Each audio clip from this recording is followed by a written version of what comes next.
So when Sue first told me that I had 90 minutes to speak, I thought, okay, well, I'll go ahead and say what I have to say, and then I'm going to have the next 85 minutes for questions. And then I thought, you know, last night, just sitting here, listening to everybody's story, and it was so remarkable to me that I was everybody. Whatever you said, I related to it. And that's the thing that I think is so amazing about being in a group of people like this, which is kind of why we went to church, isn't it?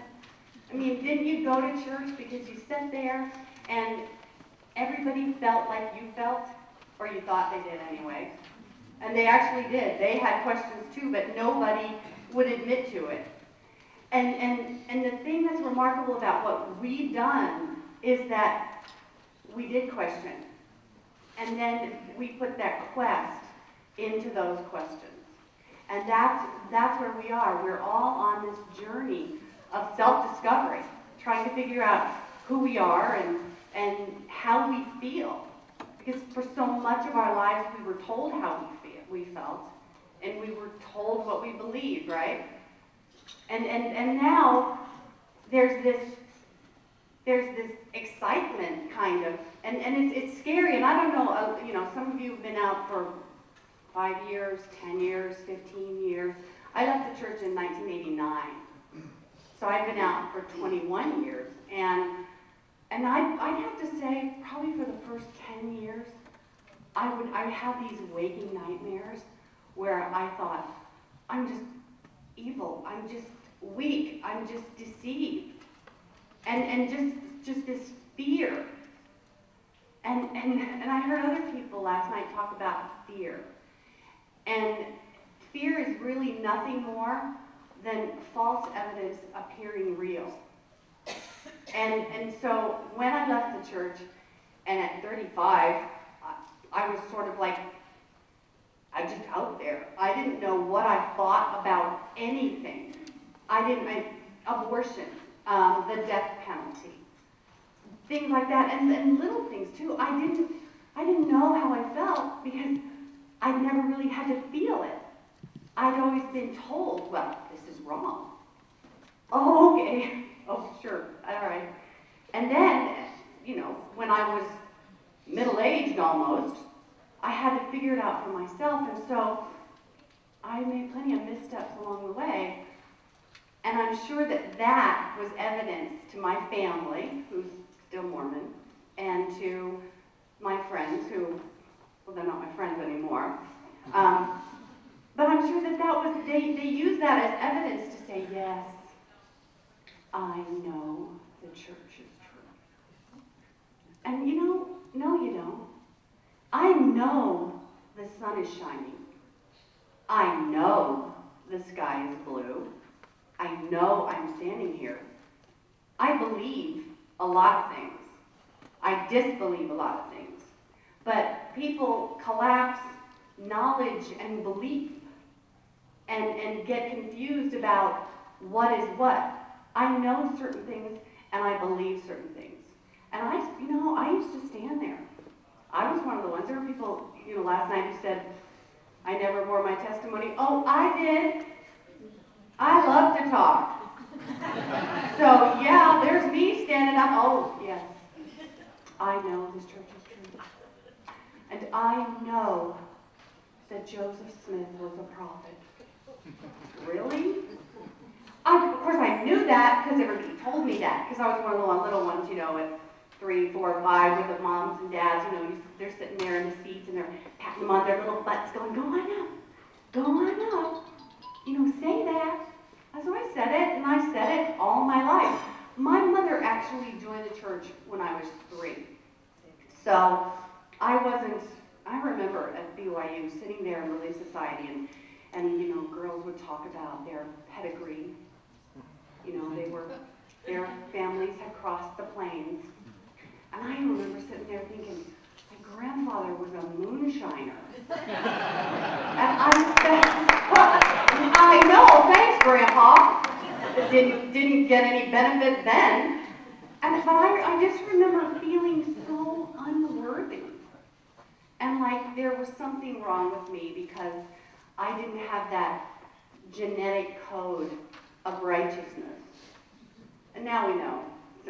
Who does? Nobody does. There's the DNA has been proven. So anyway, I'm just digressing here. What I wanted to talk about today was the teapot mentality. And do you all remember the little song when you're a little kid, you know, I'm a little teapot, short and stout. Remember that one? Here is my handle, here is my spout. When I get all steamed up, hear me shout. Just tip me over and pour me out. Well, I used to sing that for my dad's business associates when I was a little girl, and they would clap, and I would just feel so good about my performance ability. And then as I got older, I realized I am the little teapot.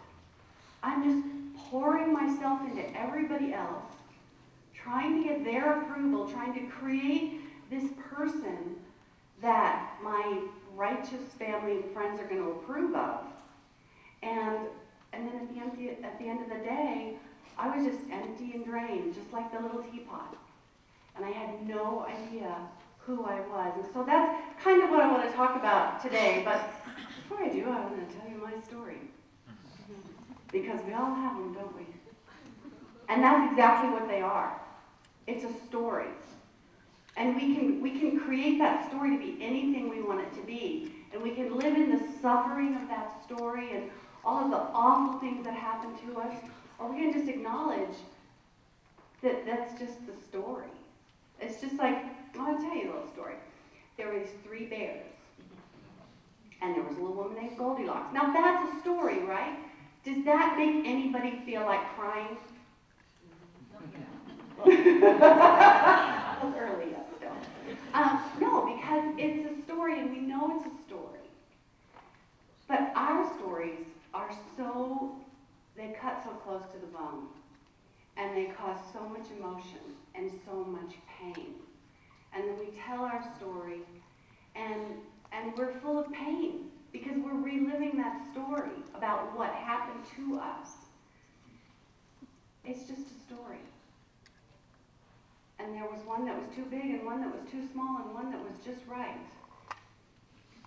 And now our lives are just right because they're our lives. They're the lives that we had the opportunity to create every day instead of the life that we were told that we were supposed to live.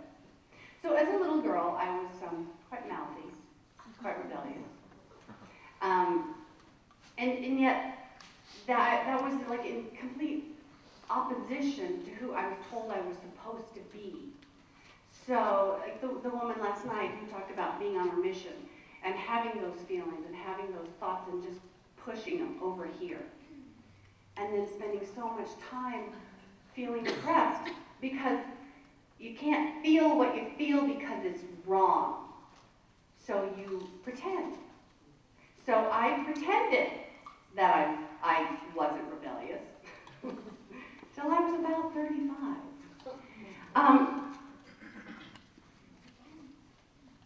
I really, all my life, when I was 5 years old, if you'd asked me, what do you want to be when you grow up? An actress. I always wanted to be an actress.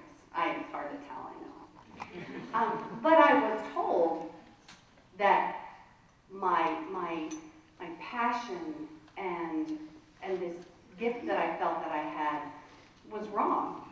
That I was meant to be a wife and a mother. And I know, you think, well, okay, give me a wife and a mother and an actress. Oh, no. Not in my world. My world was very black and white. And so my senior year of high school, I presented to my parents my college of choice, which was a liberal arts college in New England, and was told that my tuition would be paid at either BYU or, at the time it was called Rex, now it's BYU, Idaho. So, and I lived back in Virginia, very close to Washington D.C, so I considered myself sort of urbane. And I also didn't consider myself someone who really wanted to pay their own tuition. So I didn't go to the liberal arts college in New England.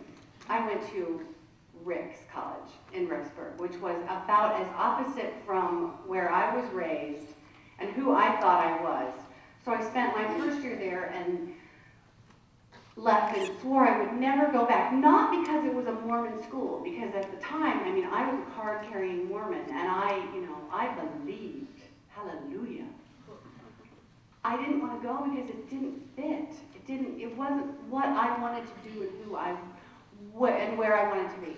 So that summer, I just felt all turned upside down. And so I did what you do when you feel confused. I smoked pot. Isn't that what you do? And I knew it was against my religion. And I'd never done any of that in high school. Ever. I was a good girl. So that summer, I just kind of went off the deep end, like you do. And one night, I went to a party with a friend, and there were a couple of guys at this party that I didn't know, but they asked for a ride home, and it was 1 o'clock. And so I said, oh, sure. So I gave them a ride and dropped my friend off at her house first. And of course, we're smoking pot because we're best friends. And they were giving me directions to where they wanted me to drop them off. Well, it turned out to be a field. And one of them reached over, turned the keys off, turned the car off, and took the keys out. And then for the rest of the night, they beat me and raped me. And I went home that morning. I got home about 6 o'clock and went upstairs, took a shower, and then went to work. I didn't tell anybody. It was my fault. I smoked pot. God says don't smoke pot. I was being punished for my disobedience, because that's what happens, right? You disobey, and God punishes you. And that was how I was punished. So for the rest of the summer, I told a good friend. I didn't tell my family. I didn't tell anybody.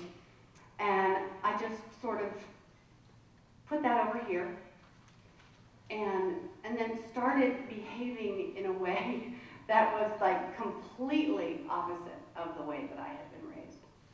Because I had a secret. Now I had a secret. And it was a dirty, shameful secret. And nobody could know my secret because I was bad.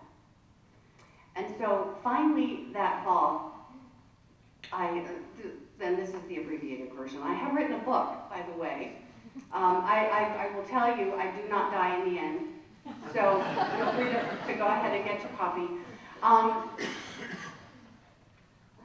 I decided that I didn't want to be punished anymore. So I told my mom I wanted to go back to school, and I paid my penance at Rick's for my really poor high school performance. And after spending a year there, they decided that I could then live at the foot of the cross and go to BYU. So I applied to BYU, and I then determined to have this righteous life so that I would never be punished again. So I did everything I was supposed to do. I went to BYU, and I had gotten my patriarchal blessing at Rick's. And I had been told that my calling. Anybody want to fill in the blanks here? Was to be a wife and a mother. It didn't say a word about acting. And I thought, how can this be? And the other thing I thought was remarkable is that I sat down with the state patriarch, and he starts asking me all these questions. Like, how many brothers and sisters do I have? Are my parents Mormon? And I thought, well, you're supposed to know this stuff. You're going to now be blessing me from God. And so you should know all this stuff. I've had tarot readings that were more accurate than this patriarchal blessing. And they had spent 15 minutes getting to know me like he did. And I thought, well, and at the time I really sincerely believed that this man was speaking to me from God.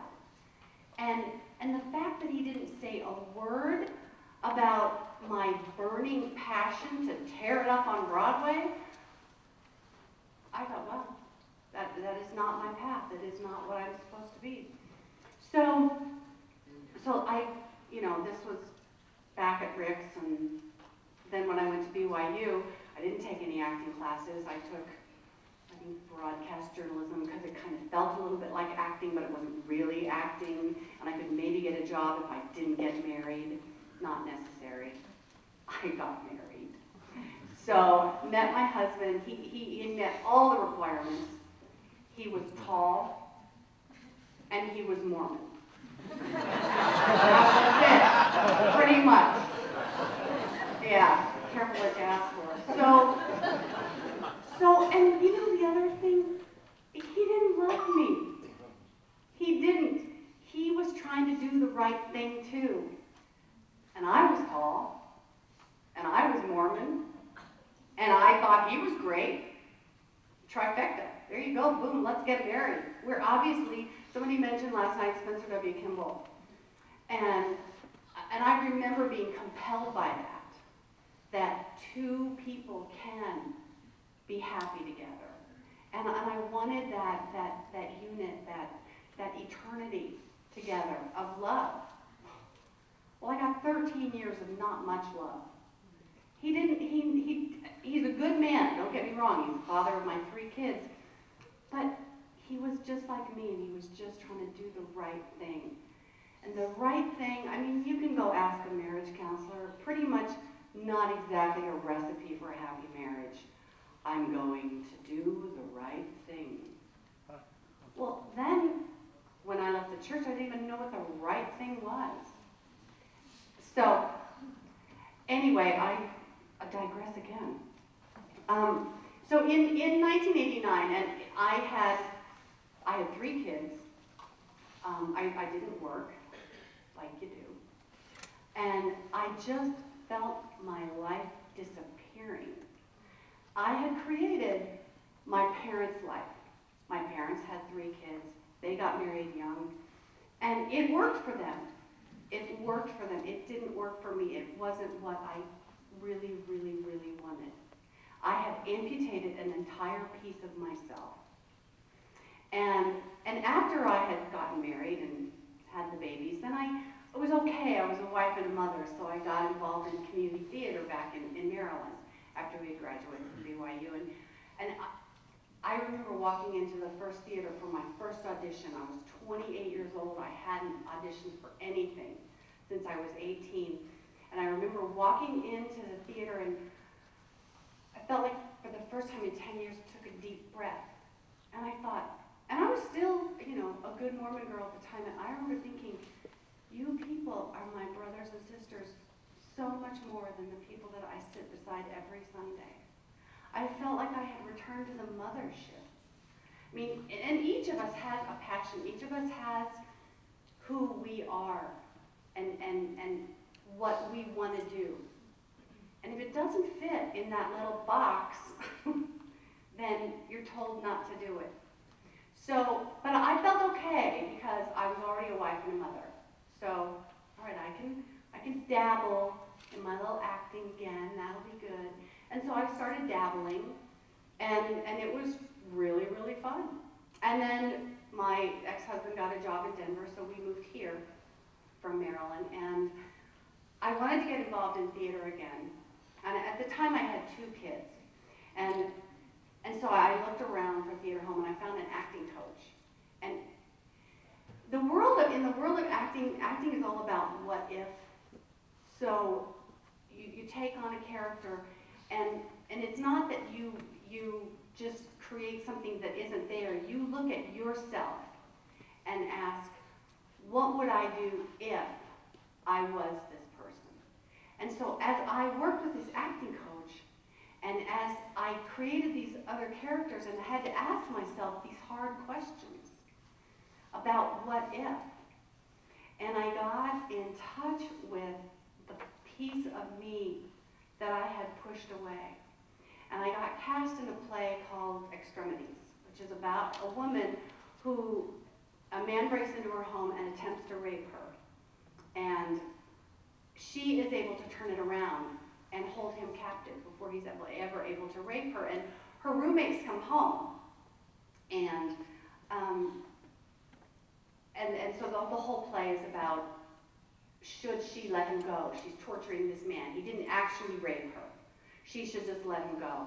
And I played the part of the roommate who kept saying, let him go, he hasn't done anything. And during rehearsal, I had this monologue where my character, Terry, says to Marjorie, you don't know, because you weren't raped, so you don't know what that feels like. I do. I was raped. And then she goes on to tell a story, and it was so similar to mine. And one night, and all through the rehearsal process, I said those words, and I was fine. I had been raped, but I was okay. I was fine. Because it wasn't me that was saying those words. And then one night in rehearsal, it was me that said those words. And I was rooted to the floor and could not move. And for the first time in 15 years, I felt what it felt like to be that person who was raped. And to be able to tell someone what it felt like to be that person that was raped.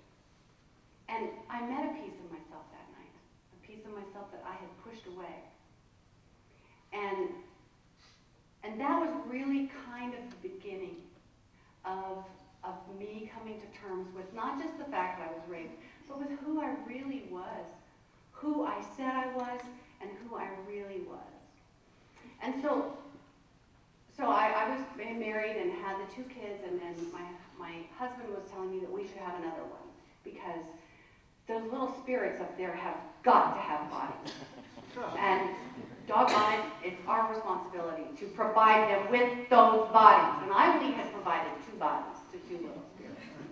So I was not doing my job. But I was really, really enjoying doing what I was doing and being who I was being and having a little freedom. But, you know, like the good Mormon wife, I went to my doctor and asked him for Prozac. And he said, well, why do you feel you need Prozac? And I said, because I can't decide. I either am going to have a baby or get divorced. And he said, you know, you consider those to be your 2 options? And I really did. Because really what I wanted was a divorce. We weren't happy. We hadn't been happy. So he sent me to see a psychiatrist, because a psychiatrist can give you Prozac too, but he wisely thought, you know, you really ought to talk to somebody. So that was kind of, I went, never did get the Prozac, but I did start looking at myself and start coming to terms with the fact that I had been raped, with the fact that it was my dirty, shameful little secret. And so I got divorced, but not before I had my baby. I did have my 3rd child, who I love and adore. And I'm so happy that he's here with us today. Not today, here with us, but here with us. So he obviously wanted his little body. So he got it. And about a year and a half later, I got divorced. And then that fear kicked in. And that false evidence appearing real, that kicked in. And I knew that I couldn't return to the church, but I didn't know what to do. And I talked to so many of you here, and that pain is so palpable still and so fresh, because you don't know what to do. And we do all these different things for approval. But the bottom line is, we were betrayed. We were betrayed by the people who were supposed to love us the most. Maybe it was our parents, maybe it was the church leaders, whomever it was, they sold us a bill of goods. And we created a life from that bill of goods that was inauthentic. And that's what I see and what I hear when I hear your stories, and when I talk to a few of you. You're authentic. You may not know exactly what you're doing and what the future holds, or you definitely don't know where you're going to spend eternity. I do. I'm in outer darkness. That's where I'm pretty sure of that. because, you know, I'm up here talking bad about the church. They don't like it so much. So outer darkness for me, I'm pretty sure. But, you know, so you don't know. And there's so much freedom in that. Do you guys get that? How free you finally are? And it's scary. It is really scary. And I know that for a lot of people, they stay in the church because it is too scary to actually have to think for yourself. It's too scary to actually say, I believe this, and then actually back it up, rather than, I believe this, the end. Because God told me so. That's why I believe it. Because I had a burning in my bosom. They have Tums for that. Private thing. But we get these bodily functions confused with the spirit.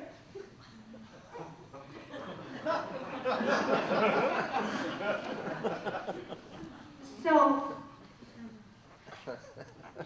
the teapot mentality, which allegedly I'm supposed to be talking about, I said I was going to talk about that. I'm sort of digressing here and there. That is that empty shell that we tried to fill up. We didn't put tea in it because word of wisdom, hello. But we put all these other things in our little teapot, trying to get approval from everybody else, trying to be righteous enough, trying to be good enough, trying to be perfect enough. But those are the things that just look good out there. And so then, you know, we got our little handle, we got our little spout, and then we pour it out, and rather than being filled up, we're just empty. So, the things that I learned, a couple of things. First of all, I learned to tell the truth. Once I realized that who I was and the life that I was living, that the very foundation of it was a lie, I made this commitment to truth. And I thought I had it, right? I mean, there's one truth, only one, and we have it. Niels Bohr, who's a physicist, he said, the opposite of a correct statement is a false statement. Okay, I knew that.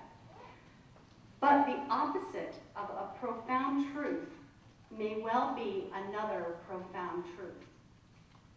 And I realized, how can I possibly say I have the truth? I know the truth. Because I don't know what I'm going to find out tomorrow. I don't know what I don't know. So how can I say I know? I know, that's the end, and then truncate everything else. So I can know something and it can be true. And I can find out something completely opposite. And that can also be true. So one of the things that I did was, in my commitment to the truth, was to start telling the truth. And I decided I have to get rid of this dirty little secret. So I made up my mind to tell my mother. My mom was a faithful Mormon. She had joined the church, and for her it was a lifeline. And I get it. I get what it did for her, and I get why she needed it and why it worked, because it did. I mean, there are people for whom this religion works. I wasn't one of them. And that needs to be okay with the people who love me, and it pretty much wasn't. My mom was really, really angry and didn't really want to be in the same room with me like a lot of your relatives and former friends. But I would still take my kids home every summer to Virginia to see their grandparents. I still was trying to, I made up my mind that I would only tell my mom, when I left the church, only told her the things that were working in my life, so that she could approve of me and so that she would know that I had made the right decision. So our relationship was really inauthentic. I didn't tell the truth. So I decided about 10 years ago, I'm going to tell the truth. And so one summer I was home, and she was sitting in the living room and reading the paper. And you don't disturb my mother when you're reading the paper, but for an actress, sometimes I have really bad timing. So I went in while she's reading the paper, and sat down and said, Mama, I have something I'd like to tell you.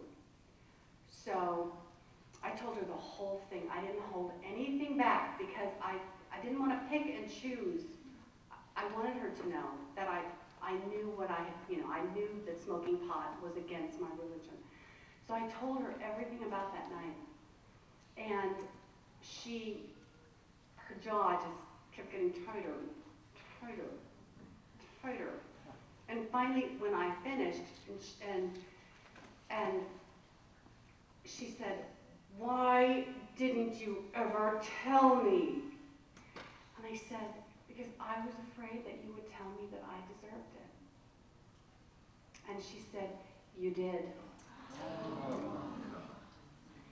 And I realized then why I hadn't told her sooner, because I had already believed that. I already believed that. I couldn't tell her until I didn't believe it anymore. I didn't believe it. And I said, no, I didn't. I didn't. And that's why I didn't tell you, Mama, because I couldn't hear it from you. But now I can, because I know that I didn't deserve it, and I didn't ask for it. And then, to her credit, she said, I'm sorry. It's just so hard to know that you went through that, and I didn't know. So she had her, immediate knee-jerk reaction, but then she softened, and our relationship got better because it was real. And I finally allowed her to feel how she felt about who I was without letting that be who I was. And when I finally got from her what I'd been wanting all those years, it was when I gave her. And that was one of the big things that I learned. And one of the things and I know that so many of you here are struggling with family relations and with relationships that are fractured. And I can tell you from my experience, I finally got what I wanted from my mother when I offered it to her. And I know that's a really hard thing to do when people are standing there in judgment of you. But when I finally gave my mother the acceptance and the love that I had been wanting from her, and I no longer needed her to approve of me. I no longer even needed her to understand why I had done what I had done. Because first of all, they don't want to hear it, right? You try to tell them the things that you found online or in a book. I will not stand here and listen to you criticize my religion. When did the truth become criticism? But that's what it was. You will not criticize my religion. Okay, then we won't really have much to talk about. Except that, with our families, there are these people know us in a way that a lot of people don't. And those relationships are valuable. And it's important to be able to honor those relationships and still honor yourselves. And so, the other thing that happened for me was after I told my mother, and I was then more free to be who I was, to have an authentic relationship, and I still kind of lived in that place of I'm still not responsible for me, though. That's okay, because at my father's funeral, it was 8 years ago, the man who stood to deliver the eulogy had worked for my dad 30 years before that. And my dad was the big, strong Southern daddy who's going to take care of everything. And so I was kind of spoiled and didn't really feel that responsible for who I was. And I think, I think the church kind of disempowers us in some ways to not be who we really are. And so there's this empowerment that comes from the trail, from the church, and then the recovery that we go through when we start filling our little teapot up with those pieces of ourself that we recognize as we're walking down the street. Oh yeah, I always wanted to do that. Yeah, I remember feeling that way. And we start putting those things into our little teapot. But one of the things that was still in my little teapot, firmly in my little teapot, was that I was a victim. I had been victimized by the church. I had been victimized by these two men.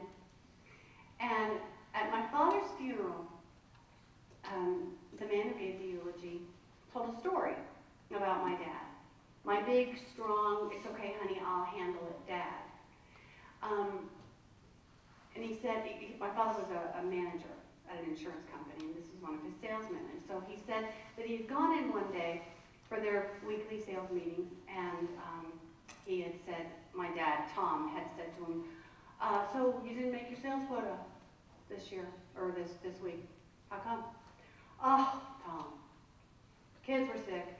I had to stay home and help my wife, and my dad said, that's an excuse. What's the reason? And he said, well, the car had a flat tire, and I couldn't get out because I just couldn't get out because the tire was flat.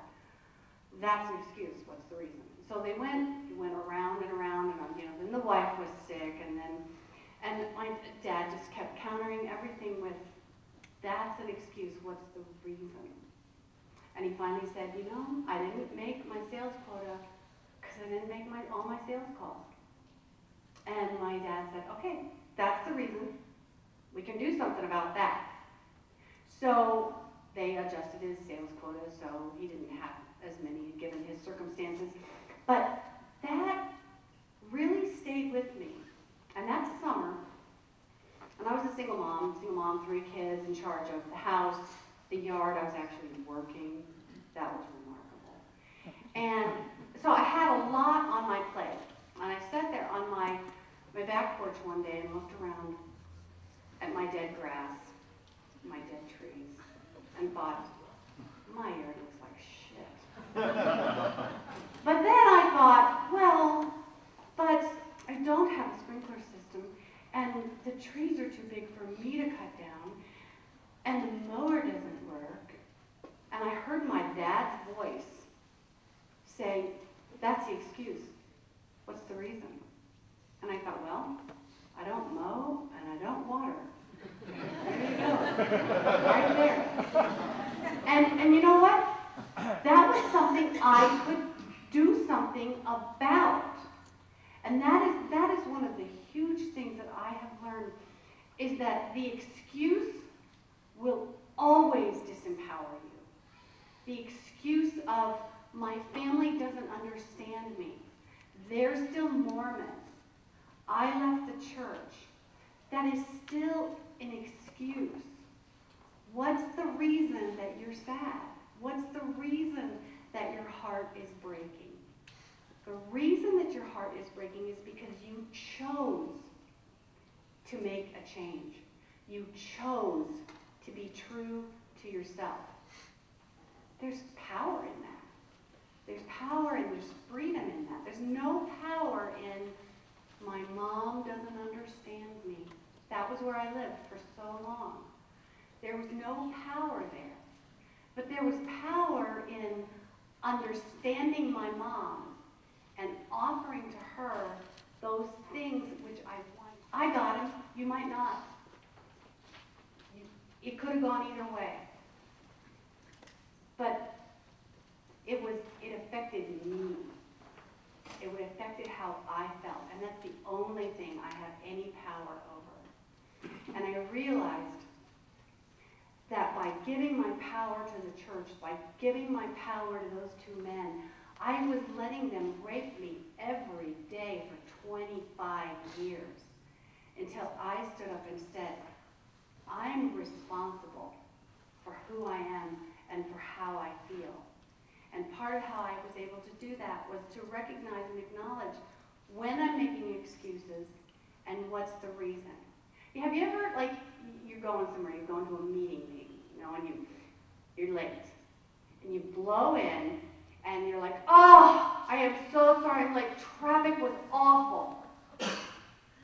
Well, that's all designed to make everybody feel sorry for you because you're stuck in traffic. Well, they're waiting for you, but you were stuck in traffic. Well, newsflash, traffic is bad everywhere.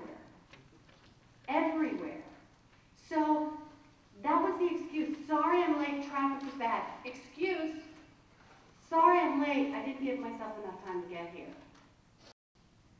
You can do something about that. Leave 15 minutes earlier. You can't do anything about the fact that the traffic is bad. Unless a sinkhole opens up in front of you, then in which case you get a free pass. And that is a reason.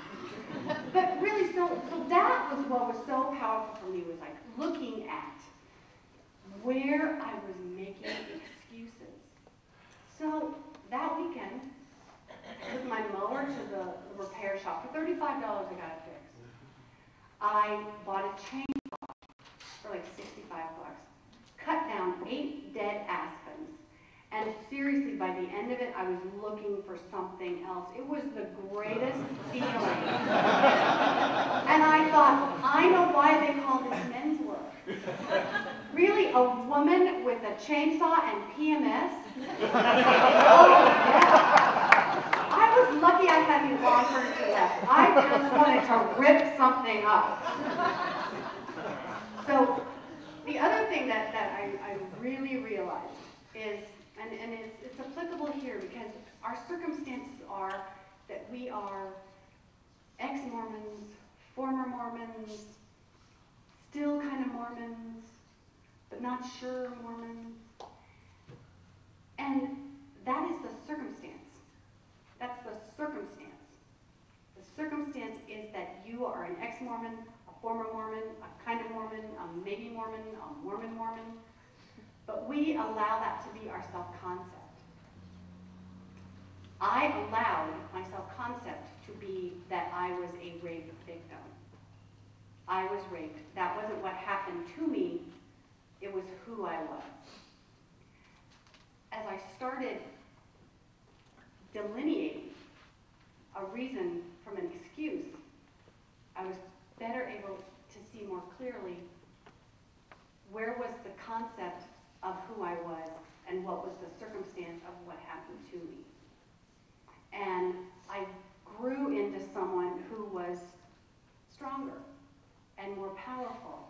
Because even now, I'll still, I'll hear myself making excuses. I think my husband will testify to that. My husband of 3 years, by the way, who's never been Mormon. I'm so glad he's here because he so gets what I've been saying all this time about the kind of control that it has over you, the fact that you can leave it, but there was this mind control that they exerted over you. So, sorry, I digress again. I just wanted to say thank you for being here, honey. So, and now I completely forgot what I was talking about, but that's okay because it doesn't really matter because I don't really know what I'm talking about anyway. So I'm going to get back there to it. Oh, I get it. I remember now. So I was talking about the reason and the excuse. One of the things that really helped me was understanding and kind of paying attention to when I ask why questions. And think about it. Think about most why questions. Why do I always do that? Why does it always happen to me? Why can't I lose weight? Why doesn't my family understand me? Why can't they just understand that I can't do this anymore? And think about any answer to any of those questions. Is the answer going to be anything that you have any control over at all? At all. Because isn't it what we want, really? Power over our own lives. We want power over our own choices, power over our own lives. A why question, the answer is going to disempower you every single time, unless you're a scientist and you want to know why a cake rises when you put it in the oven. That's an okay question to ask. But why do I eat 5 pieces of cake instead of just 1? Not an okay question to ask, because the answer is never going to lead you to a solution. It's always going to keep you stuck. It's going to keep you stuck in that victim mentality. Why can't I ever have what I want? Why is the root word of wine? Really, ask yourself by 2 octaves. Why? Oh, why? So I stopped asking, why doesn't my mother understand me? And started asking questions like, how can I have a good visit with my family and still be true to who I am? What do I need from this day to feel good about who I am? What do I need to do today to support myself in the fact that I want to lose 10 pounds? All those questions, they open up the door to solutions. They open up the door to what you can actually do about it. A why question is going to disempower you every time. A what question, a how question, it's going to give you an answer that you might actually want to be able to do something about. But again, it's your choice. You can do something about it or not. But the why question keeps you stuck in that victim mentality. So I started asking better questions. And as I asked better questions, I got better answers. And as I got better answers, I started feeling better about myself and about the choice that I had made. And I realized that for most of my life, I lived a very reactive life. I just reacted to the events of what was going on around me. And then I started living a more creative life, where I got to decide and choose what I wanted, who I wanted to be with, what I wanted to do. And if you look at I'm a word nerd, I love words, and if you look at reactive and creative, they have the exact same letters. They're just organized differently. So you still are the same person. You still have the same family. You can just organize it differently. You can create what you want that experience to be. It won't always look like that. But at least you're not sitting there waiting to react to some assault, to something that someone is going to do to you. There's so much more power in that. I speak at several, in Denver, I speak at several battered women's shelters. And I always do this exercise with them, and I really love it. So I want to do it now. I want everybody to look around the room, and actually I'm only doing this because I need to blow my nose. But if everybody will just kind of look around the room and notice everything that's red. Look around.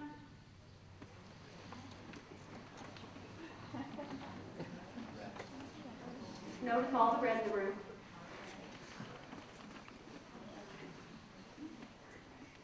Okay, now close your eyes. And think of something that you saw that's green. Right. Okay, you can open your eyes now. I blew my nose.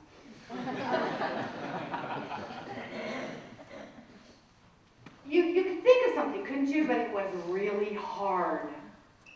Why? Because you were focused on the red. You were focused, and all you saw when you looked around was red. There's plenty of green in the room. Exit sign. His Argyle sweater, nice sweater. There's plenty of green. She's got a green shirt on. There's green in her shirt. You couldn't think of it because that wasn't what you were looking for. So we go and we visit our families, and we're looking for them to not approve. We're looking for them to know that they think we're wrong. And what do we see? What do we get plenty of? Our families not approving of us. Or it's applicable in any situation. What you focus on is what you manifest. When I am focusing on the fact that I married a jerk, I did. I did. When I am focusing on the fact that I married a wonderful, warm, loving man who loves and accepts me, I did. Same guy. He's not a jerk. I'm kidding. Using that as just, an example. But it's true. What you see is what you get. Who was it that said that? I don't know, some 70s comedian. But it's true. What you see is what you get. And if you believe it, it is true. And if you focus on it, it is true. Your families probably don't approve of you. That's probably true. But they also probably love you, hopefully, maybe. You guys look a pretty lovable crowd. So if you focus on what's good and what's right and who you are, then it's a little bit easier and you don't see it so much. And if you don't see it so much, it can't hurt so much. So just remember that little exercise, and for the rest of the day, just focus on the fact that you're here in a room full of people who really get you, who really get how you feel. And it's okay. You might walk out the door of the embassy suites and be surrounded by people over there on Temple Square who don't get you. And that's no less valid than all these people who do get you. But what do you want to focus on? How do you want to feel? Do you want to feel good? Do you want to feel happy? Do you want to feel loved? Do you want to feel accepted? Focus on that and see what comes back to you. It may surprise you. Who was it? Chad mentioned last night free agency and just how ludicrous that is. And just for a second, I want to go off down a little rabbit trail here. I know a lot of people last night talked about Boyd K. Packer and his talk, and I just so enraged by the whole thing. And I remember so clearly, I said it and I meant it. I hate the sin, but I love the sinner. How does that work? How do you do that? How do you, okay, I love your left arm, your right one not so much. How do you disassociate, especially in the case of someone who is gay, who just is, that is who they are? I'm tall. I'm not going to go to any kind of reparative therapy for that. Nobody's going to fix that because I'm tall. If you're gay, you're gay. And to categorize that, and I did for years. I had gay friends, but you know what? And I loved them. And I hated their sin. But I loved them. Talk about inauthentic. How do you do that? You accept someone or you don't. But if someone is gay and you categorize them as a sinner, just intrinsically, right in there, you're truncating love. You're truncating love. You can't do it. We think we did, right? We were pretty sure we did. Who here has said, I hate the sin, but love the sinner? Haven't we said it? Haven't we felt it? And it just feels so much more authentic to me just to be able to say, I love you. I don't hate anything about anybody. Well, let me rephrase that. I do. But you understand what I'm saying. So I just had to go off on that for a minute because I'm so horrified that this man would sit there, especially in light of the recent suicides, which he probably had no idea about. He probably didn't even know. I think these guys are so insulated in their little white castle that they don't know what's going on out in the world because they're not of the world. And I just wanted to say that I just think it's horrible, and I am so happy to not be associated or affiliated with any group of people that is going to hate anything, that's going to hate the sin, but then still profess to love anyone or anything. 10 different death camps during the Holocaust. And his entire family was wiped out. And he made up his mind that he would survive. And the way that he was going to survive was that he was going to use his science and study human behavior. And he did that. And he talks about you have 4 people. Let's say you have 4 people that arrive at the camps. Same camp, same situation, same living conditions, and yet you have completely different responses. You have one person who arrives in the full bloom of health, and in 4 weeks they're dead. They just give up. And they stick at the camp, like Victor, he will live. You have another, for example, they arrive at the camp, and they know that if they want to be treated just a wee bit better, all they have to do is work with the Nazis, collaborate with them, or work against their fellow prisoners. So they do that. And then you have the other people who go around helping others, who are giving to others. Now, is their experience physically any different? Does somebody have a nicer bed? Does somebody have a better shower? No, they're all living under the exact same conditions for completely different responses. And Frankl says, "We who lived in concentration camps can remember the men who walked through the huts, comforting others, giving away their last piece of bread. They may have been few in number, but they offer sufficient proof that everything can be taken from a man but one thing, the last of the human freedoms, to choose one's attitude in any given set of circumstances, choose one's own way." And you know, in the church, we're taught we have our free agency. Did anybody really feel free? Did anybody really feel free to choose? We really are.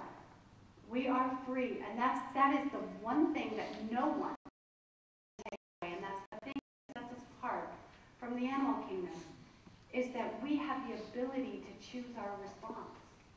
We have responsibility. We have freedom. We can choose it.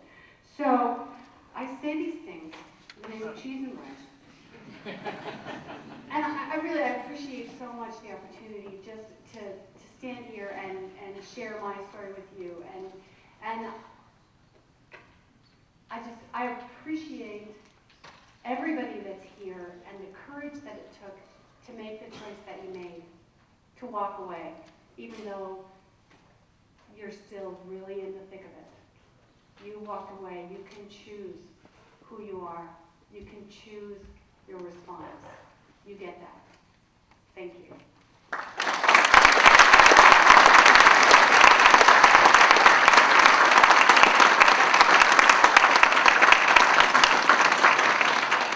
Just wanted to mention again that I do have a book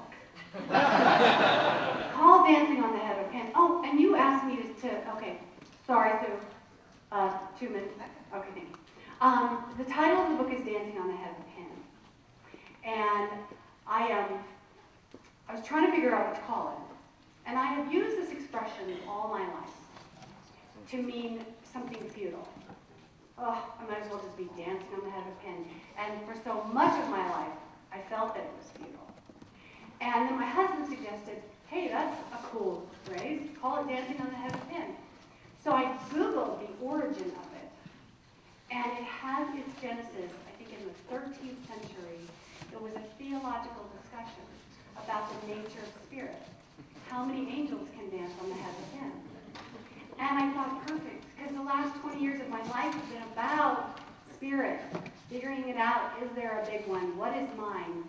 So it was the perfect title. So that's why it's called Dancing on the Head of a Pin. And feel free to purchase multiple copies.